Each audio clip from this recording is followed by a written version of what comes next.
Hello everyone. So in the last lecture I discussed regarding electric potential due to a dipole at general point. Today I am here to explain what is capacitance of an electrical conductor. Okay, so electrical conductor has a property of holding charge, right? It has a property of holding charge. So this property of holding charge with respect to some potential difference is a capacitance. But the meaning of capacitance is not so easy, so we will try to understand it in a broader way. Okay, so देखते हैं, समझते हैं. So electric capacitance of a conductor. तो electrical capacitance of a conductor start करने से आगे पहले मैं बता दूं कि कैपेसिटेंस का जरूरत कहां पे पड़ता है. ठीक है, तो देखिए कैपेसिटर जो है वो एक पावर सप्लाई की तरह काम करता है. लाइक जहां पे मुझे बहुत ही ज्यादा करंट का जरूरत पड़ता है, जहां पे मुझे बहुत ही ज्यादा करंट का जरूरत, एनर्जी का जरूरत पड़े in a very short period of time, वहां पे हम लोग कैपेसिटर यूज करते हैं. जैसे एक छोटा सा एग्जांपल ले लेते हैं, कैमरा का फ्लैश पकड़ लेते हैं. जब कैमरा फ्लैश लाइट देता है तो फ्लैश लाइट में बहुत ज्यादा एनर्जी का जरूरत पड़ता है, बहुत ज्यादा करंट का जरूरत पड़ता है. तो बहुत ही छोटा टाइम में लार्ज अमाउंट ऑफ करंट का जरूरत पड़ता है. ये कहां से मिलेगा? तो ये हम लोग कैपेसिटर के थ्रू यूज करते हैं. ठीक है, मतलब कैमरा में कैपेसिटर भी लगाया रहता है, वो इस चीज को सप्लाई देता है. ठीक है, ये होता है कैपेसिटर का काम. इतना ही नहीं, बहुत सारा काम है कैपेसिटर का. लाइक जो बड़े बड़े डिवाइसेस से पकड़ लीजिए, फैन हो गया है ना, टीवी हो गया, या जो भी बड़े बड़े डिवाइसेस है, इन डिवाइसेस में 3 फेज एसी का जरूरत पड़ता है. लेकिन हमारे पास 3 फेज तो है नहीं, 2 फेज होता है. तो 3rd फेज जो है वो कैपेसिटर मदद करता है. इसीलिए आज हम लोग कैपेसिटर के बारे में पढ़ेंगे. और स्पेशली ये जो कैपेसिटर का मैं टॉपिक जो लेके आया हूं, ये हम लोग क्लास 12 के स्टैंडर्ड पे ही पढ़ेंगे, सो दैट क्लास 12 के बच्चों को हेल्प हो. ठीक है, तो शुरू करते हैं. तो यदि मैं 2 प्लेट को अज्यूम करूं, ये 2 प्लेट है और इन दोनों प्लेट को मैंने एक सेल से कनेक्ट कर दिया, या रादर बैटरी से कनेक्ट कर दिया. ठीक है, इसको मैंने सेल या बैटरी से कनेक्ट कर दिया. ये जो सेल है इसमें पोटेंशियल V है, दैट इज पोटेंशियल डिफरेंस कितना है, V है. और ये 2 प्लेट्स हैं. जैसे ही हमने कनेक्शन किया, कनेक्शन करते ही इस प्लेट में चार्ज डेवलप होना शुरू हो जाएगा. तो इसमें अपोजिट चार्ज डेवलप होगा, है ना. तो एक में पॉजिटिव चार्ज डेवलप हुआ तो एक में नेगेटिव चार्ज डेवलप हुआ. ठीक है, तो सिंस एक में पॉजिटिव चार्ज डेवलप हो रहा है, एक में नेगेटिव चार्ज डेवलप हो रहा है, ये क्यों हो रहा है? तो ये हम सभी को पता है कि जब भी एक न्यूट्रल प्लेट को पॉजिटिव टर्मिनल से कनेक्ट करेंगे तो पोटेंशियल डिफरेंस के चलते करंट फ्लो करने का कोशिश करेगा. लेकिन पूरा सर्किट में करंट इसलिए फ्लो नहीं कर रहा है क्योंकि बीच में गैप है. तो बीच में गैप के चलते पूरा करंट तो फ्लो नहीं कर पा रहा है, लेकिन चार्जेस जो हैं हायर पोटेंशियल रीजन से लोअर पोटेंशियल रीजन में जाके डिपोजिट हो जा रहे हैं. ठीक है, तो यहां पे मान लीजिए पॉजिटिव चार्ज का एक्यूमुलेशन हो गया और यहां पे नेगेटिव चार्ज का एक्यूमुलेशन हो गया.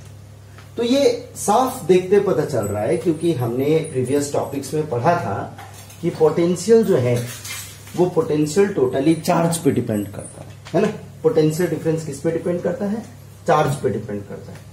तो सिंस यहाँ पे चार्ज ऑलरेडी स्टोर्ड हो चुका है, यहां पे भी चार्ज स्टोर्ड हो चुका है, तो ये जो खाली जगह है, इस जगह में एक पोटेंशियल डिफरेंस क्रिएट हो चुका है. अब यहां पे यदि मैं चार्ज का वैल्यू बढ़ाते जाऊं, कैसे बढ़ेगा? इस बैटरी के चलते बढ़ेगा, है ना. ये बैटरी इस चार्ज को यदि बढ़ाते चला जाए तो यहाँ पे पोटेंशियल का जो डिफरेंस है वो बढ़ते चला जाएगा. ठीक है, चार्ज बढ़ेगा, पोटेंशियल डिफरेंस बढ़ते चला जाएगा, चार्ज बढ़ेगा, पोटेंशियल डिफरेंस बढ़ते चला जाएगा. तो यहाँ पे मैं एक मैथमेटिकल स्टेटमेंट दे सकता हूँ, बहुत ही सिंपल सा मैथमेटिकल स्टेटमेंट है. और वो स्टेटमेंट ये है कि यदि मैंने चार्ज को Q से रिप्रेजेंट किया और पोटेंशियल को V से रिप्रेजेंट किया, तो ये साफ दिख रहा है कि इन दोनों के बीच में जैसे ही चार्ज बढ़ते जा रहे हैं वैसे पोटेंशियल बढ़ते जाएगा. दैट इज पोटेंशियल डिफरेंस बढ़ते जाएगा. तो मैं यहां पे एक मैथमेटिकल स्टेटमेंट लिख सकता हूं कि Q is directly proportional to V, मतलब चार्ज बढ़ेगा तो पोटेंशियल बढ़ेगा। ठीक है, अब मैथमेटिक्स में जब ये प्रोपोर्शनैलिटी साइन को हटाते हैं तो एक कांस्टेंट आता है। ये जो कांस्टेंट आया, इसी कांस्टेंट को हम लोग कैपेसिटेंस बोलते हैं। ठीक है, तो कैपेसिटेंस का एक्चुअल काम होता है ability to hold the charge. ठीक है, लेकिन इसको थोड़ा सा मैथमेटिकली डिफाइन करने का कोशिश करेंगे। इसको मैथमेटिकली डिफाइन करने के लिए मैं क्या करूंगा, C को Q/V लिख सकता हूं। सबसे बेस्ट तरीका डेफिनेशन का होता है, यदि V 1 वोल्ट है तो हमें C का वैल्यू कितना मिलेगा, Q मिलेगा। सिंस V 1 वोल्ट है, C का वैल्यू Q मिला, तो मैं बोल सकता हूं कि capacitance of a conductor is defined as the charge required to raise the potential of the conductor by unit amount, है ना। तो मैं बोल सकता हूं कि capacitance of the conductor is ability to hold charge, है ना, प्रोवाइडेड पोटेंशियल इज यूनिटी। जब यूनिट पोटेंशियल डिफरेंस होगा, दैट इज जब पोटेंशियल डिफरेंस का वैल्यू 1 वोल्ट होगा, तो जितना भी चार्ज स्टोर हुआ ना, जितना भी चार्ज स्टोर हुआ due to unit potential difference, उसी चार्ज को हम लोग कैपेसिटेंस भी बोल सकते हैं। ठीक है, ये होता है कैपेसिटेंस का डेफिनेशन। अब सिंस ये एक नया क्वांटिटी है, फिजिकल क्वांटिटी है, तो ऑब्वियसली जब भी हम लोग नया फिजिकल क्वांटिटी ऑब्जर्व करते हैं तो उस फिजिकल क्वांटिटी का ऑलवेज मेजरमेंट करने के लिए उसमें एक स्टैंडर्ड यूनिट प्रोवाइड करते हैं। तो यहां पे इसको एक स्टैंडर्ड यूनिट प्रोवाइड करना है, तो इसको यूनिट प्रोवाइड करने के लिए अंडर एसआई सिस्टम C का मुझे यूनिट प्रोवाइड करना है। मुझे पता है चार्ज का एसआई यूनिट क्या होता है, क्या होता है, कूलम होता है। एंड पोटेंशियल डिफरेंस का क्या होता है, वोल्ट होता है। तो इसका कैपेसिटेंस का जो एसआई यूनिट हुआ वो कूलम पर यूनिट वोल्ट हुआ, जिसको हम लोग शॉर्ट में फेराड बोलते हैं। तो farad is the SI unit of capacitance which we denoted as F by F। तो ये होता है the concept of capacitance.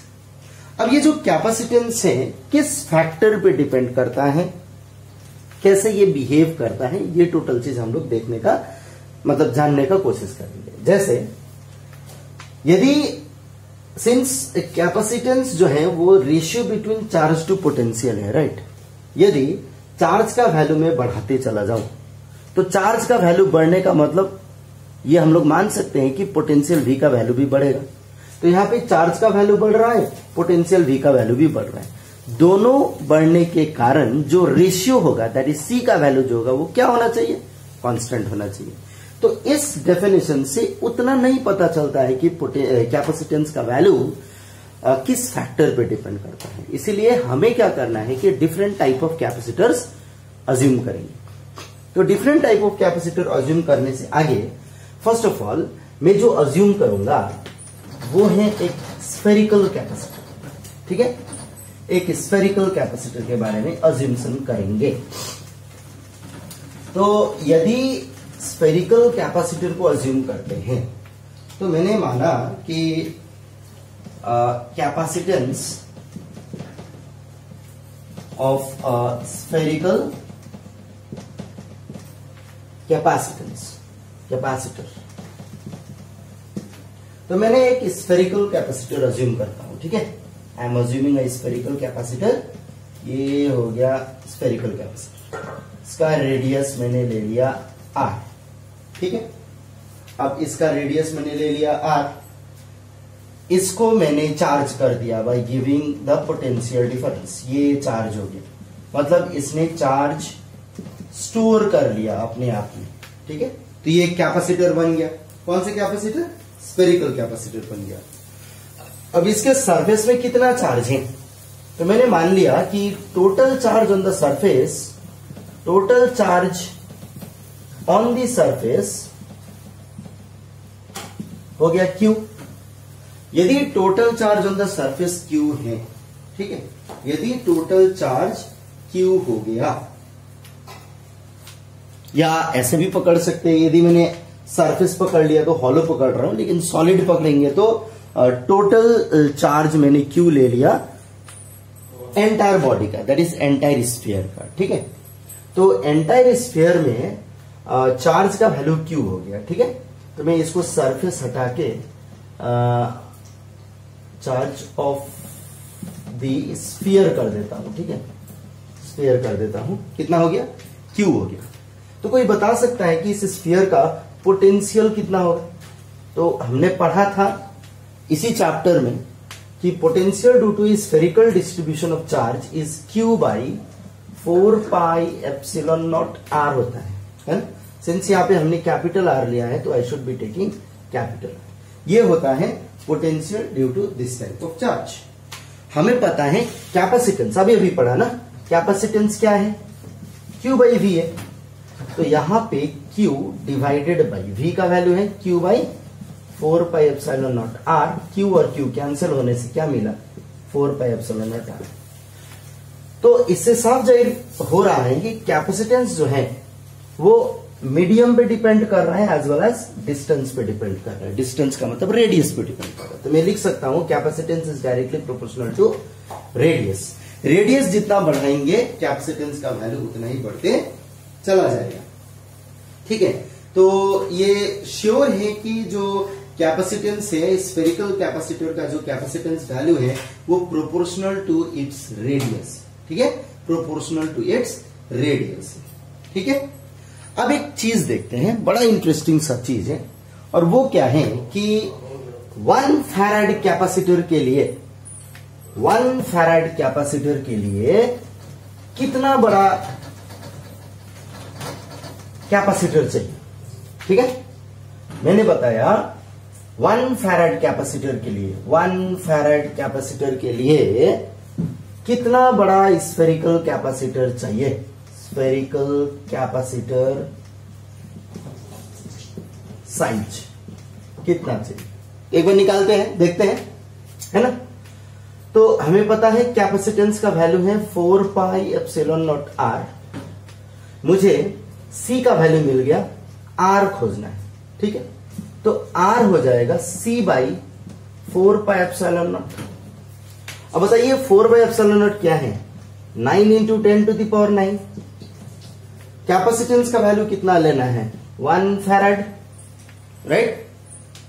Capacitance का वैल्यू कितना लेना है? 1 फैराड। अब बात यह है कि रेडियस का जो वैल्यू निकल रहा है वो निकल रहा है 9 into 10 to the power 9 metre, जो 9 into 10 to the power 6 kilometre के बराबर है। इसका मतलब 1 फैराड कैपेसिटेंस के लिए कैपेसिटर का साइज कितना बड़ा चाहिए? 9 into 10 to the power 6 kilometre बराबर। अब याद कीजिए रेडियस ऑफ अर्थ कितना है? रेडियस ऑफ अर्थ है 6400 किलोमीटर, जिसका मतलब 6.4 into 10 to the power 3 kilometre. सोचिए, imagine radius of earth 6.4 into 10 to the power 3 kilometre, लेकिन 1 फैराड होने के लिए रेडियस चाहिए 9 into 10 to the power 6 kilometre. इसका मतलब जो हमने एसआई सिस्टम में 1 फैराड कैपेसिटेंस का जो बात किया था वो 1 फैराड बहुत ही बड़ा यूनिट है। सो फैराड हम लोग कंक्लूड ये कर सकते हैं कि farad is a very very big unit. So if farad is a very big unit, then what should be the practical unit for measuring capacitance? So practical unit for measuring capacitance will be millifarad or microfarad or picofarad. millifarad कितना है? 10 to the power minus 3. Micro कितना है? 10 to the power minus 6. Pico कितना है? 10 to the power minus 12. ठीक है। So next video में I will be uploading capacitance of a parallel plate capacitor. Thank you.